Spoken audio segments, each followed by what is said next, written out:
إنا أعتدنا للكافرين سلاسل وأغلالا وسعيرا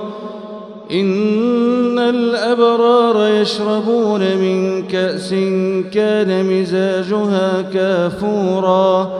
عينا يشرب بها عباد الله يفجرونها تفجيرا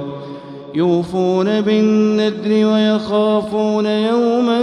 كان شره مستطيرا ويطعمون الطعام على حبه مسكينا ويتيما وأسيرا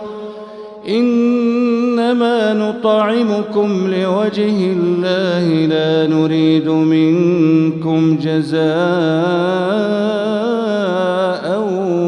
ولا شكورا.